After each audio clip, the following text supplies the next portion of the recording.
हमारे प्रभु के पाठक जी का कार्य वही जाने, और मुख्यमंत्री जी क्यों उनकी इन गलत बातों को, गलत फैसलों को और आए दिन उनके विवादित फैसलों को क्यों संरक्षण देते हैं। भाई अच्छी बात है, भाई मांग करें और बताएं कि 19 सालों में मुख्यमंत्री नीतीश कुमार जी की नीतियों में क्या क्या कमियां रही, अपनी विफलताओं का ब्यौरा वो केंद्र सरकार के समक्ष रखें और ये ब्यौरा रखते हुए वो इस बात की मांग करें कि बिहार को विशेष राज्य का दर्जा मिलना चाहिए।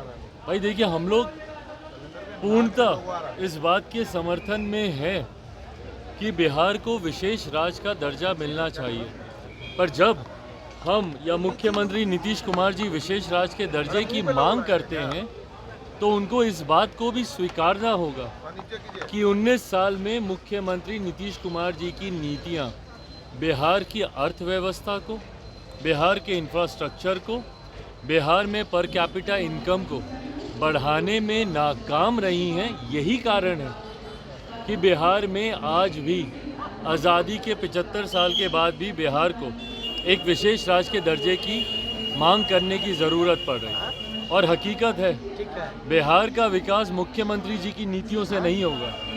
विशेष राज्य का दर्जा जब तक नहीं मिलता, और उस दर्जे में भी साथ में जब तक सेंटर की मॉनिटरिंग नहीं होगी, तब तक बिहार का विकास नहीं हो सकता। बिहार एक ऐसा राज्य है जहां पे केंद्र सरकार की योजनाओं की आई हुई राशि तक भ्रष्टाचार की देन चढ़ जाती है। विभिन्न केंद्र सरकार की योजनाओं में जो राशि केंद्र सरकार बिहार को भिजवाती है वो तक भ्रष्टाचार की देन चढ़ जाती है। तो ऐसे में जब विशेष राज्य के दर्जे की बात की जाती है तो इस बात को भी सुनिश्चित किया जाना चाहिए कि केंद्र सरकार की मॉनिटरिंग के माध्यम से ही इस विशेष राज्य के दर्जे की राशि या जितनी इसमें सहूलियतें हैं, सुविधाएं हैं, उसका इस्तेमाल या पूर्ण रूपेण उसका इस्तेमाल तभी हो पाएगा जब साथ में केंद्र सरकार इसकी मॉनिटरिंग भी करेगी। नीतीश कुमार बनारस जा रहे हैं रैली करने, कैसे देखते हैं लगातार वो चुनावी बिहार में उनको कोई सुनता नहीं है। हाँ, बनारस जाएंगे रैली करने। भाई जो मुख्यमंत्री बिहार की जनता को बिहार की जनता ने जिनको अस्वीकार कर दिया हो, वो सोचते हैं कि दूसरे राज्य की जनता उनको सुनना चाहेगी। और अगर वो बनारस जाएंगे, मुझे बताएं ना क्या लेकर जाएंगे। वो बनारस पूर्वांचल में ही है, बिहार और बनारस कोई बहुत दूर दूर तो है नहीं। क्या बनारस के लोग नहीं जानते कि मुख्यमंत्री नीतीश कुमार जी ने बिहार में क्या किया है? हकीकत है, आप जाकर देख लीजिए बनारस को। अभी कुछ दिन पहले अभी हम गए हुए थे बनारस में, पार्टी का भी एक कार्यक्रम था और वहाँ पर हम दर्शन के लिए भी गए थे, काशी विश्वनाथ। आप बनारस को जाकर देख लीजिए।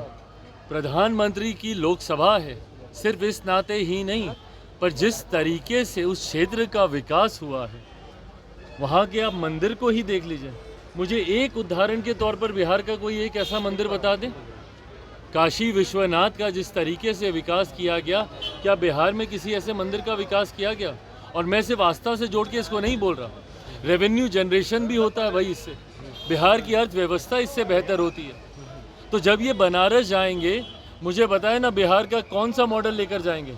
क्या जाकर बताएंगे बनारस के लोगों को कि भैया हम उसी प्रदेश से आए हैं जहाँ पे आए दिन हत्याएं होती हैं, या हम उस प्रदेश से आए हैं जहाँ के लोग दूसरे राज्यों में जाने के लिए मजबूर हैं शिक्षा के लिए, रोजगार के लिए, या हम उस प्रदेश से आए हैं जहाँ पे शराबबंदी तो है पर खुलेआम वहाँ पे शराब जाती है और इन्हीं सीमावर्ती इलाकों से शराब वहाँ पे जाती है। क्या बताएंगे मुख्यमंत्री वहाँ पर जाकर? देखिए, प्रधानमंत्री के सामने जाकर उनको सिर्फ चुनौती देना, उसके पीछे आपके पास शब्द भी तो होने चाहिए, आपके पास भी तो उदाहरण होने चाहिए। जब पहली बार हमारे प्रधानमंत्री गुजरात से जब देश के प्रधानमंत्री बनने की दावेदारी लेकर आए थे तो वो एक गुजरात मॉडल लेकर आए थे। मेरे मुख्यमंत्री बताएं उनके पास क्या मॉडल है? सिर्फ वहाँ पर जाकर उनके सामने अपनी बेइज्जती कराना, ये उचित नहीं है ना। कांग्रेस के सांसद के घर 300 करोड़ की ईडी ने छापेमारी हुई है, कैसे देखते हैं?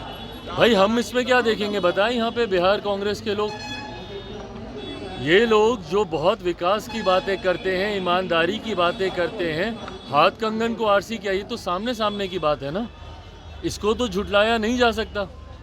ये लोग जो बोलते हैं कि इन लोगों के पास तो कोई काम ही नहीं है, विपक्ष के नेताओं के घरों पर छापे मारना, ईडी की रेड देना, सीबीआई के छापे करवाना, बट भाई जहाँ पे छापे हो रहे हैं वहाँ पे इस तरीके की तस्वीरें भी तो सामने आ रही हैं, जहाँ पे अलमारियाँ नकदी से भरी पड़ी हैं, जिसको संभवतः गिनने में दिनों लग गए हैं। अभी तक भी इसकी काउंटिंग चली रही है। आखिरी जानकारी जो मिली थी 290 करोड़ के आसपास की नकदी बरामद हुई थी और अभी भी कई बैग्स बाकी हैं।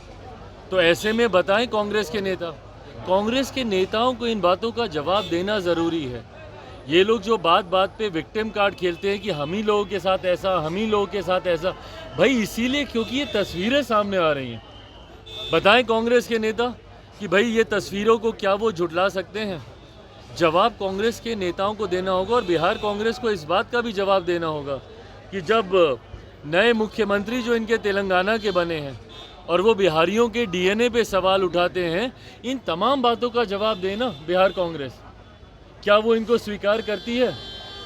राहुल जी जब भारत जोड़ो यात्रा पर निकलते हैं और संभवतः चर्चा हो रही है कि दूसरा चरण होगा, दूसरा चरण ईस्ट टू वेस्ट या वेस्ट टू ईस्ट होगा, संभवतः इस बार वो बिहार भी आएंगे, तो जब वो बिहार अगर वो आएंगे तो क्या वो इस बात से सहमत हैं कि जब तेलंगाना के डीएनए को बिहार के डीएनए से बेहतर तेलंगाना के नए मुख्यमंत्री जो कि कांग्रेस के हैं, जब वो इन बातों को कहते हैं? हकीकत है कि कांग्रेस की फजीयत सिर्फ इसी बात से होती है और कांग्रेस जनता के बीच अपना विश्वास नहीं बना पाती इन्हीं कारणों की वजह से, जहां इनके लोग भूल जाते हैं कि कांग्रेस अगर, या तो आप मान लीजिए भैया कि एक क्षेत्रीय पार्टी ही बनकर रह गई है कांग्रेस, अगर सिर्फ नए मुख्यमंत्री जो इनके तेलंगाना के बने हैं और वो बिहारियों के डीएनए पे सवाल उठाते हैं, इन तमाम बातों का जवाब देना बिहार कांग्रेस, क्या वो इनको स्वीकार करती है?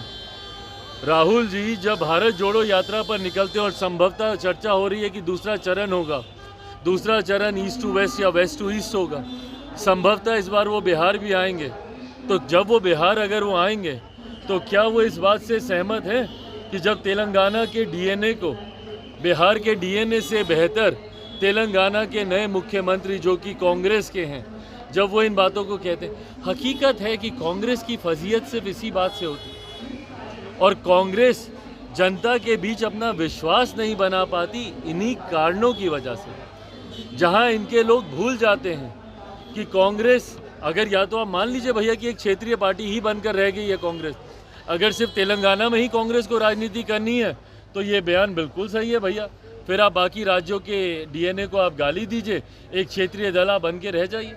पर अगर आप एक राष्ट्रीय पार्टी हैं और राष्ट्रीय पार्टी अगर आप अपने आप को बनाए रखना चाहते हैं तो इस तरीके से क्षेत्रवाद नहीं चलेगा। अब एक राज्य को आप गाली देंगे और दूसरे राज्य में राजनीति करेंगे।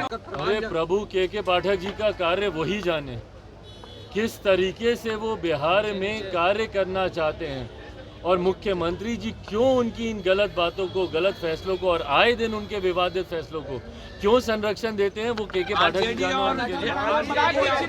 कई नेता है, कांग्रेस के कई नेता है जो के पाठक के विरोध कर रहे हैं, इस्तीफे की मांग करेंगे, फिर भी मुख्यमंत्री जी कोई संज्ञान नहीं ले रहे। तो भाई मुख्यमंत्री बताए ना कि क्यों इनके इतने दुलारू हैं ये, जब उनका विरोध बिहार की जनता तक करती है, उनकी नीतियों को लागू करने के बाद जब वापस लेना पड़ता है, विवाद होते हैं, उसके बाद भी मुख्यमंत्री क्यों उनका संरक्षण कर रहे हैं? सर हाल के दिनों में लालू प्रसाद यादव तिरुवनंतपुरम बालाजी गए थे और भाई वो व्यक्तिगत अपने कार्यक्रम से गए और थे। मुख्यमंत्री नीतीश कुमार भी रात में गायत्री या महायज्ञ में शामिल हुए हैं और इसी दल के लोग सनातन को कभी गाली दिया करते थे। भाई सवाल तो हम लोग का यही उठता है ना, सनातन को गाली ही नहीं दिया करते थे। सनातन धर्म को जब समाप्त करने की बात होती है तो उस पर ये लोग खामोश रहते हैं। तथाकथित जो इंडिया अलायंस है उसमें एक बार इसके विरोध में वो लोग बात करना ज़रूरी नहीं समझते। सनातन को गाली दी जाएगी, उस गठबंधन में ये लोग रहेंगे, पर उसके बाद इसी धर्म का पालन ये लोग अपने व्यक्तिगत कार्यों के लिए या अपनी और मनोकामनाओं को पूरा करने के लिए करेंगे, तो ये दोहरी रणनीति सही नहीं ना।